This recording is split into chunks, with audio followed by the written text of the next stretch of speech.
আসসালামু আলাইকুম। আজকে আমরা ডিসকাস করব গ্রোথ অ্যাডাপ্টেশনস এবং গ্রোথ অ্যাডাপ্টেশনস এর ফার্স্টে দুটো টপিক হচ্ছে আপনার হাইপারপ্লেশিয়া, হাইপারট্রফি এবং এই দুইটার ক্ষেত্রে কমন ট্রিগার হচ্ছে আপনার ইনক্রিজড স্ট্রেস এবং এই ইনক্রিজড স্ট্রেসে এদের অ্যাডাপটিভ রেসপন্স হয় যে increased in organ size. So কোনো অর্গানের উপরে যখন স্ট্রেসটা বাড়ে তখন এই অর্গান সাইজে বড় হয়।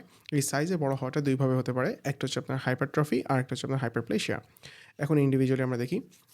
সো হাইপারট্রফিটা কি? হাইপারট্রফি হচ্ছে ইনক্রিজড ইন সেল সাইজ। মেকানিজমটা কি?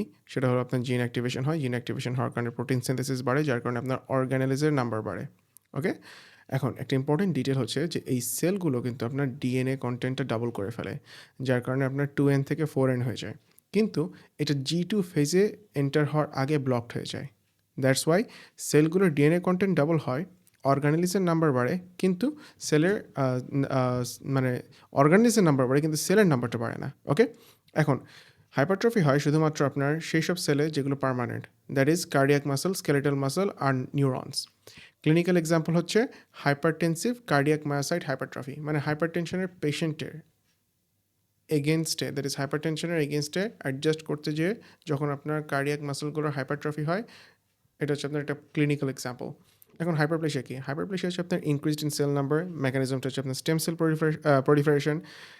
আর হাইপারপ্লেশিয়া হাইপারট্রফি একটা কম্বাইন্ড এক্সাম্পল, মানে কম্বাইন্ড যেখানে আপনার হাইপারট্রফি হাইপারপ্লেশিয়া হয়, সেটার এক্সাম্পল হচ্ছে আপনার ইউটেরাস ইন প্রেগনেন্সি।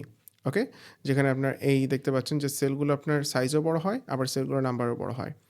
যদিও আপনার hyperplasia adaptive, but persistent hyperplasia থেকে আপনার ডিসপ্লেশিয়া হতে পারে এবং ডিসপ্লেশিয়া থেকে ক্যান্সার হতে পারে। এর মানে এক্সেপশন হচ্ছে আপনার বিপিএইচ। বিপিএইচে যদিও আপনার হাইপারপ্লেশিয়া হয়, কিন্তু এর কোনো রিস্ক নাই প্রোস্টেট ক্যান্সারে। ওকে? নেক্সট টপিকটা হলো অ্যাট্রফি। অ্যাট্রফি ট্রিগারটা হলো আপনার যে স্ট্রেস ডিক্রিজ হয়ে যাওয়া। এখন স্ট্রেস ডিক্রিজ হলে অর্গ্যান সাইজেও ডিক্রিজ হয়ে যায়। এখন এই সাইজে ডিক্রিজ হওয়াটা দুইভাবে হতে পারে। এক হচ্ছে ইন্ডিভিজুয়াল সেলগুলোর সাইজ কমে যেতে পারে, অথবা সেলের নাম্বারও কমে যেতে পারে। এখন সেলের নাম্বারটা কম হয়ে যায় অ্যাপোপ্টোসিসের মাধ্যমে, এবং অ্যাপোপ্টোসিসের নিয়ে ডিটেলস আমরা পরবর্তীতে অন্য ভিডিওতে ডিসকাস করব।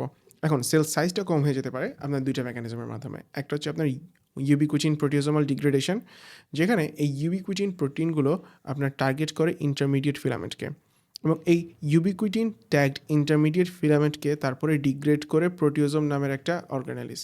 অ্যান্ড নেক্সটে আপনার আরেকটা মেকানিজম হচ্ছে আপনার অটোফেজি। অটোফেজিতে কী হয়? এখানে অটোফেজিক ভ্যাকিউলস ফর্মেশন হয়। এই অটোফেজিক ভ্যাকিউলসগুলো আপনার ফিউজ করে লাইসোসোমের সাথে, এবং তারপরে লাইসোসোম এই কম্পোনেন্টগুলোকে ডিগ্রেড করে। ওকে? তো নেক্সট টপিকটা হলো আমাদের মেটাপ্লেশিয়া। এখন জাস্ট চিন্তা করেন যে বডি এনভায়রনমেন্টে যদি কোনো চেঞ্জ হয়, তখন সেলগুলা এই চেঞ্জিং এনভায়রনমেন্টে অ্যাডাপ্ট করার চেষ্টা করে। আর এই চেঞ্জিং এনভায়রনমেন্টে অ্যাডাপ্ট করার প্রসিডিওরের নামই হচ্ছে আপনার মেটাপ্লেশিয়া। আর এই মেকানিজমটা হচ্ছে stem cell reprogramming. That is, সে এক ধরনের ওয়ান সেল টাইপ থেকে ডিফারেন্ট সেল টাইপে কনভার্ট হয়। এক্সাম্পলের মাধ্যমে বোঝাচ্ছি। যেমন ক্লাসিক এক্সাম্পল হচ্ছে আপনার ব্যারেট ইসোফেগাস। নর্মালি ইসোফেগাসের লাইনিং এপিথেলিয়াম হচ্ছে আপনার স্কমাস এপিথেলিয়াম, বাট যখন লোয়ার ইসোফেজিয়াল স্ফিংটারের ডিসফাংশনের কারণে, বা যখন লোয়ার ইসোফেজিয়াল স্ফিংটারের টোনটা কমে যায়, তখন আপনার এই oesophagus gets expose to gastric acid, এবং এই গ্যাস্ট্রিক অ্যাসিড যখন ইসোফেগাসের এই স্কমাস এপিথেলিয়ামকে ইরিটেট করতে থাকে, তখন এই স্কমাস এপিথেলিয়ামের ট্রান্সফরমেশন হয়ে যায় into columnar mucin producing এপিথেলিয়ামে।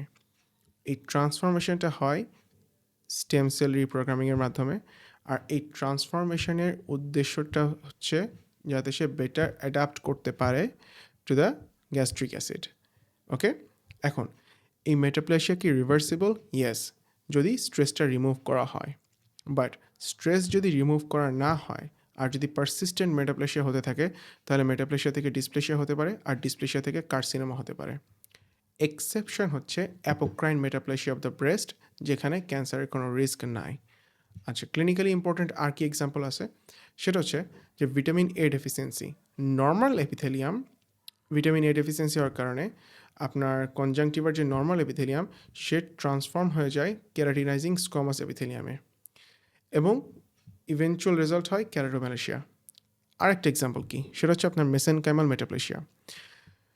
Normally আপনার মাসেলে ট্রমার কারণে, ট্রমার পরে মাসেল যখন হিল হয়, তখন মাসেলের কানেকটিভ টিস্যু, যদি মাসলে রিজেনারেট না হয়ে বোনসে কনভার্ট হয়ে যায়, তো এই প্রসেসটার নাম হচ্ছে আপনার মায়োসাইটিস ওসিফিকেন্স।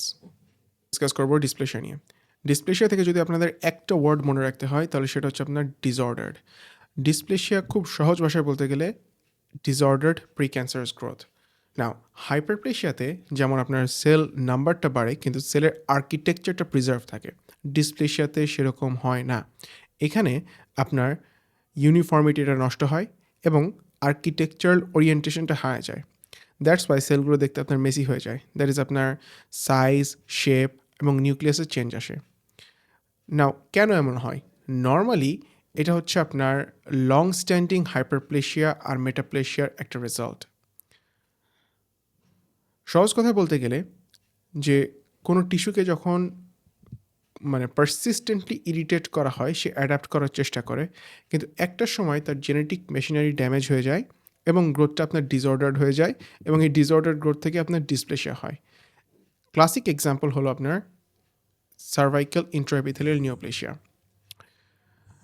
যে সার্ভিক্সে হিউম্যান প্যাপিলোমা ভাইরাসের পারসিস্টেন্ট ইনফেকশন এবং ইনফেকশন থেকে ইরিটেশনের রেজাল্টে আপনার যে ডিসপ্লেশিয়া হয় সার্ভিক্সের সেলগুলোতে, এই ডিসপ্লেশিয়া একসময় আপনার প্রি ক্যান্সারাস সেলে কনভার্ট হয়ে যায়। ওকে, এবং এটাই হচ্ছে আপনার সার্ভাইকাল ইন্ট্রাএপিথেলিয়াল নিওপ্লেশিয়া। এখন প্রশ্ন হচ্ছে যে এটা কি রিভার্সেবল? আনসার হচ্ছে ইয়েস, এটা রিভার্সেবল যদি আপনার স্ট্রেসটা রিমুভ করা হয়। কিন্তু যদি আপনার স্ট্রেসটা রিমুভ করা না হয়, পারসিস্টেন্টলি ইরিটেট করতে থাকে, তাহলে আপনার সে ইররিভার্সেবল স্টেটে চলে যায় এবং তখন কার্সিনোমাতে কনভার্ট হতে পারে। ওকে, সো নেক্সট আমরা ডিসকাস করবো আপনার ডেভেলপমেন্টাল ডিফেক্টস নিয়ে। এখন ডেভেলপমেন্টাল ডিফেক্টস থেকে আপনাকে জাস্ট দুইটা টপিক পড়তে হবে, একটা হচ্ছে আপনার এপ্লেশিয়া আর একটা হচ্ছে আপনার হাইপোপ্লেশিয়া। এখন জাস্ট আপনি ওয়ার্ডগুলো দিকে খেয়াল করে দেখেন। Aplasia, a and plasia. A means no আর উইথাউট, আর plasia means growth. Hypo means decreased আর plasia means growth. So aplasia মানে এখানে কোনো সেল প্রোডাকশন হয় না এবং এর এক্সাম্পল হচ্ছে আপনার রেনাল এজেনেসিস। আর হাইপোপ্লেশিয়া হচ্ছে আপনার এখানে সেল প্রোডাকশন হয় বাট ডিক্রিজড সেল প্রোডাকশন, যার কারণে আপনার অর্গ্যানের সাইজটা স্মল হয় এবং এর এক্সাম্পল হলো আপনার টার্নার সিনড্রোমের পেশেন্টের যে ওভারি, এটা আপনার smaller in size and streak ovary. So এটাই হচ্ছে আপনার অল অ্যাবাউট ডেভেলপমেন্টাল ডিফেক্টস।